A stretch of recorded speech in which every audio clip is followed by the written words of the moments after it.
Je suis Martine Gaudreault, la candidate libérale pour le comté Charlebourg-Haute-Saint-Charles. Je suis candidate officielle depuis novembre 2010 et j'ai eu du temps pour travailler un petit peu ma plateforme électorale et le contact avec les citoyens de la circonscription. Et ça a été à mon grand bonheur lorsque les élections fédérales ont été déclenchées. Bon, alors ma circonscription, elle est comme en deux temps. Il y a des personnes plus âgées qui sont dans la partie extrêmement urbaine et sud de la circonscription. Et lorsqu'on arrive dans la couronne, Lac-Saint-Charles et Saint-Émile, il y a davantage de jeunes familles et de jeunes qui vont à l'université et qui vont au cégep. Une des préoccupations particulières, bon, il n'y a pas de projet précis du Parti libéral pour dire, bon, à Charlebourg, moi comme candidate, je ne peux pas dire à Charlebourg, je vais construire une maison des jeunes, parce que ce n'est pas de ma juridiction. Il faut être à l'écoute des projets, tant municipaux que provinciaux, et on intervient à ce moment-là. Mais il y a quelque chose dans le programme qui vient toucher directement les jeunes. C'est un engagement au niveau de la formation, le passeport, où chaque jeune va avoir 1 000 $ par année pour aller au cégep et à l'université. Et on ne peut pas se le cacher, la clé, c'est la formation.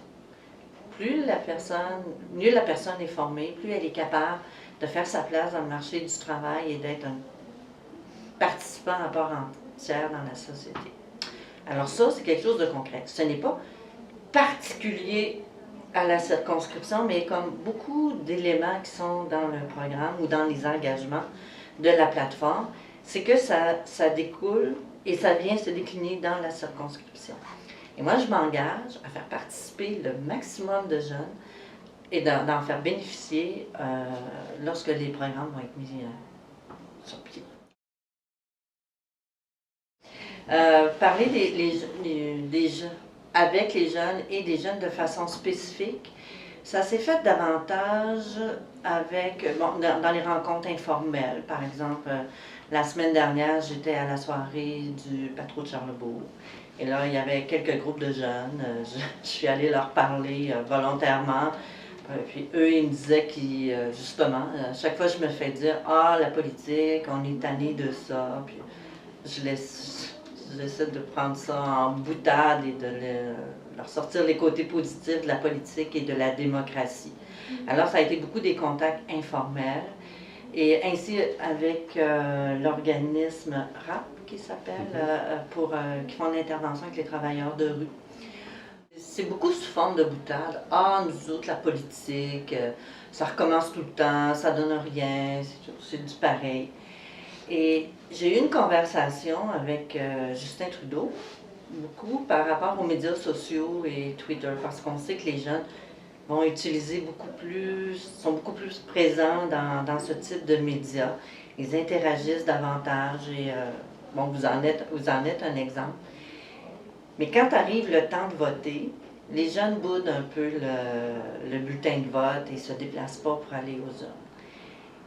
Et ça, là, c'est vraiment déplorable parce que, bon, on a la chance d'être en démocratie et c'est un privilège que d'aller voter. Là, on regarde ce qui se passe en Libye et les jeunes, ils n'ont pas le luxe d'avoir un crayon entre les mains pour faire un X quelque part. Ils ont un fusil et ils sont obligés de se battre pour avoir le minimum de droits démocratiques.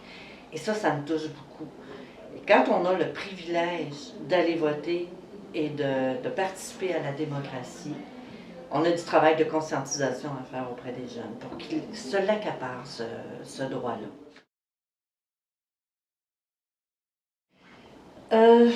C'est une bonne question parce que c'est complexe. On a l'outil maintenant des médias sociaux. Participer, accepter toutes les invitations possibles pour faire la différence auprès des jeunes qui comprennent le rôle de la politique. Parce que la politique, si on s'en occupe pas, la politique de toute façon s'occupe de nous. On est toujours touché par des décisions politiques. Alors il y a de la sensibilisation à faire. Comme je disais tout à l'heure, quand si on s'en occupe pas de la politique, elle s'occupe toujours de nous. Et c'est un déficit démocratique si on a une partie de la population qui ne s'intéresse pas aux jeunes. Avec l'âge, moi, quand j'avais 18-19 ans, je m'intéressais pas tant à la politique que je m'y intéresse aujourd'hui. Mais j'ai rencontré des gens dans ma vie qui m'ont convaincu que je devais m'y intéresser, et même qu'ils m'ont tellement convaincu que j'ai fait une maîtrise en sciences politiques. Alors, pour moi, la politique, c'est une passion, et quand les jeunes ne s'y intéressent pas, c'est un déficit démocratique. Comment on fait pour les intéresser? Bien, ce que vous faites, moi, le Forum Jeunesse, je félicite. Puis il y a d'autres moyens qu'il faut...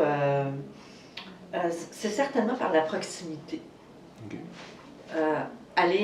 Travailler avec les associations étudiantes, avec les jeunes qui sont au secondaire. J'ai travaillé à l'Université Laval et il y en a des jeunes qui sont engagés en politique. Il y en a, c'est pas tout le monde là, qui sont indifférents à la politique. Et il y a vraiment d'excellents éléments qui sont des acteurs importants dans la politique. Mais justement, alors il y a dans les écoles les associations de jeunes,